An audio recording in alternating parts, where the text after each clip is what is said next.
Twelfth के history के तीसरे चैप्टर का फुल ऑब्जेक्टिव क्वेश्चंस लेकर। दोस्तों आज का ये वीडियो काफ़ी हेल्पफुल होने वाला है, तो शुरू से आखिर तक बने रहें। यदि आप हमारे चैनल पर पहली मर्तबा है तो लाइक और सब्सक्राइब करना ना भूलिएगा। हे गाइस, दोस्तों तीसरे चैप्टर का संबंध है बंधुत्व, जाति तथा वर्ग, आरंभिक समाज। तो चलिए पहला प्रश्न है मेरे दोस्तों स्क्रीन पर, कुरुक्षेत्र का युद्ध किसने जीता? काफी महत्वपूर्ण प्रश्न है मेरे दोस्तों। बताइए कुरुक्षेत्र का युद्ध किसने जीता? ऑप्शन ए पांडव ने, ऑप्शन बी कौरव ने, ऑप्शन सी संथाल ने, ऑप्शन डी मंगोल ने। सही ऑप्शन है मेरे दोस्तों ऑप्शन ए, पांडव ने कुरुक्षेत्र का युद्ध जीता था। काफी महत्वपूर्ण है सवाल मेरे दोस्तों, 2021 में यह प्रश्न पूछा गया है। चलिए दूसरा प्रश्न है मेरे दोस्तों, गंगा पुत्र किसे कहा जाता था? गंगा पुत्र किसे कहा जाता था? बताइए। ऑप्शन ए अर्जुन को, ऑप्शन बी विदुर को, ऑप्शन सी भीष्म को, ऑप्शन डी पांडव को। काफी महत्वपूर्ण है मेरे दोस्तों। बताइए गंगा पुत्र मेरे दोस्तों भीष्म को कहा जाता था। 2021 में यह प्रश्न पूछा गया है। चलिए तीसरा प्रश्न है स्क्रीन पर मेरे दोस्तों, महाभारत युद्ध कितने दिनों तक चला? काफी महत्वपूर्ण है मेरे दोस्तों। ऑप्शन ए 15 दिनों तक, ऑप्शन बी 16 दिनों तक, ऑप्शन सी 17 दिनों तक, ऑप्शन डी 18 दिनों तक। बताइए महाभारत का युद्ध कितने दिनों तक चला था मेरे दोस्तों? काफी महत्वपूर्ण है, देख रहे हैं 2009, 2011, 2018, 2020 में यह प्रश्न पूछा गया है मेरे दोस्तों। महाभारत का युद्ध 18 दिनों तक हुआ था। सही ऑप्शन है ऑप्शन डी। चलिए चौथा प्रश्न है मेरे दोस्तों, महाभारत की रचना किस भाषा में हुई है? ऑप्शन ए संस्कृत में, ऑप्शन बी पाली में, ऑप्शन सी प्राकृत में, ऑप्शन डी हिंदी में। मेरे दोस्तों महाभारत की रचना जो हुई है मेरे दोस्तों संस्कृत भाषा में हुई है। सही ऑप्शन है ऑप्शन ए। काफी महत्वपूर्ण है मेरे दोस्तों। चलिए पांचवा प्रश्न है मेरे दोस्तों, महाभारत किसने लिखी? महाभारत किसने लिखा है? बताइए। ऑप्शन ए वाल्मीकि ने, ऑप्शन बी मनु ने, ऑप्शन सी कौटिल्य ने, ऑप्शन डी महर्षि वेद व्यास ने। सही ऑप्शन है मेरे दोस्तों ऑप्शन डी, वेद व्यास ने महाभारत की रचना की है। चलिए छठा प्रश्न स्क्रीन पर है मेरे दोस्तों, जाति का लक्षण नहीं है। जाति का लक्षण नहीं है, बताइए। अंतर्विवाह, ऑप्शन बी श्रम विभाजन, ऑप्शन सी साम्या, ऑप्शन डी अनुवांशिकता। सही ऑप्शन है मेरे दोस्तों ऑप्शन ए जो है जाति का लक्षण, ऑप्शन सी जाति का लक्षण नहीं है, साम्या। चलिए चलिए सातवां प्रश्न है मेरे दोस्तों, भवन शब्द का प्रयोग अपने मूल शब्द में भारतीय यूनानियों के लिए किया जाता था, किंतु प्रथम सदी ईस्वी के आसपास इस शब्द का प्रयोग बिना किसी भेदभाव के किया जाने लगा। बताइए किसके लिए किया जाने लगा? ब्राह्मणों के लिए, ऑप्शन बी बौद्धों के लिए, ऑप्शन सी जैनों के लिए, ऑप्शन डी विदेशियों के लिए। विदेशियों के लिए बताइए। सही ऑप्शन है मेरे दोस्तों विदेशियों के लिए प्रयोग किया जाने लगा। सही ऑप्शन है ऑप्शन डी। चलिए आठवां प्रश्न स्क्रीन पर है मेरे दोस्तों, किस काल में वर्ण व्यवस्था वंशानुगत जाति में परिवर्तित हो गई? बताइए किस काल में वर्ण व्यवस्था वंशानुगत जाति में परिवर्तित हो गई? सही ऑप्शन है मेरे दोस्तों, बताइए। ऑप्शन ए उत्तर वैदिक काल में, ऑप्शन बी गुप्त काल में, ऑप्शन सी गोपोत्तर काल में, ऑप्शन डी पूर्व मध्य काल में। सही ऑप्शन है मेरे दोस्तों ऑप्शन ए, उत्तर वैदिक काल में वर्ण व्यवस्था वंशानुगत जाति में परिवर्तित हो गई। चलिए नौवां प्रश्न स्क्रीन पर है मेरे दोस्तों, गोत्र किसका सूचक था? ऑप्शन ए प्रत्येक उपजाति के सामान्य पूर्वज का, ऑप्शन बी व्यावसायिक उपजातियां का, ऑप्शन सी उपजातियों का सामान्य निवास स्थान, ऑप्शन डी एक जाति के विशेष का निवास क्षेत्र। सही ऑप्शन है मेरे दोस्तों ऑप्शन ए, गोत्र जो था मेरे दोस्तों प्रत्येक उपजाति के सामान्य पूर्वज का सूचक था। सही ऑप्शन है ऑप्शन ए।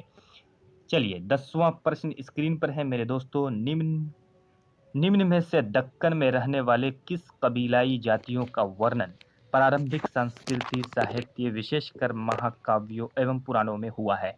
बताइए। Option A Andhra, option B Pulind, option C Savar, option D सभी। मेरे दोस्तों सही ऑप्शन है ऑप्शन डी सभी, आंध्र पुलिंद सवर। चलिए चलिए 11वां प्रश्न है मेरे दोस्तों, वर्णालंकार की संकल्पना सबसे पहली बार मिलती है कहाँ मिलती है मेरे दोस्तों? बताइए। ऑप्शन ए ब्राह्मणों में, ऑप्शन बी उपनिषदों में, ऑप्शन सी धर्म सूत्रों में, ऑप्शन डी स्मृतियों में। सही ऑप्शन है मेरे दोस्तों ऑप्शन डी, स्मृतियों में मिलती है वर्णालंकार की संकल्पना। चलिए 12वां प्रश्न है मेरे दोस्तों, महाभारत का समालोचनात्मक संस्करण कितने वर्षों में तैयार हुआ? बताइए। ऑप्शन ए 37 वर्षों में, ऑप्शन बी 36 वर्षों में, ऑप्शन सी 35 वर्षों में, ऑप्शन डी 34 वर्षों में। सही ऑप्शन है मेरे दोस्तों ऑप्शन ए 37 वर्षों में महाभारत का समालोचनात्मक संस्करण तैयार हुआ। सही ऑप्शन है ऑप्शन ए। चलिए, 13वां प्रश्न है स्क्रीन पर मेरे दोस्तों, गोत्र के अंदर विवाह करना कौन सा विवाह कहलाता है? ऑप्शन ए अंतर्विवाह, ऑप्शन बी बाहरी विवाह, ऑप्शन सी ब्रह्म विवाह, ऑप्शन डी राक्षस विवाह। मेरे दोस्तों सही ऑप्शन है ऑप्शन ए अंतर्विवाह। गोत्र के अंदर विवाह करना अंतर्विवाह कहलाता है। चलिए, 14वां प्रश्न स्क्रीन पर है मेरे दोस्तों, क्या ब्राह्मणों का सार्वभौमिक प्रभाव? ऑप्शन ए हाँ, ऑप्शन बी नहीं, ऑप्शन सी हाँ नहीं दोनों, ऑप्शन डी कोई गणना नहीं थी। सही ऑप्शन है मेरे दोस्तों ऑप्शन ए ब्राह्मणों का सर सार्वभौमिक के प्रभाव था। ऑप्शन ए सही है। चलिए, 15वां प्रश्न है मेरे दोस्तों स्क्रीन पर, सातवाहन राजाओं और रानियों की आकृतियां प्राप्त कहाँ उत्कीर्ण हैं? ऑप्शन ए राजमहलों में, ऑप्शन बी मंदिरों में, ऑप्शन डी सी गुफाओं की दीवारों पर, ऑप्शन डी स्तंभ अभिलेखों पर। सही ऑप्शन है मेरे दोस्तों ऑप्शन सी गुफाओं की दीवारों पर सातवाहन राजाओं और रानियों की आकृतियां क्या है उत्कीर्ण है। सही ऑप्शन ऑप्शन सी।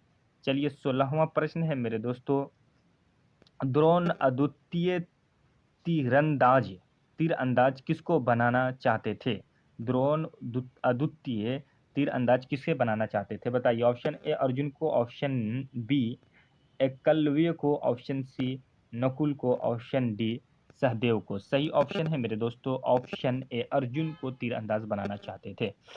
चलिए, 17वां प्रश्न है मेरे दोस्तों, काफी महत्वपूर्ण है। मनुस्मृति में कितने प्रकार के विवाह का उल्लेख किया गया है? Option A 4, option B 6, option C 8, option D 9।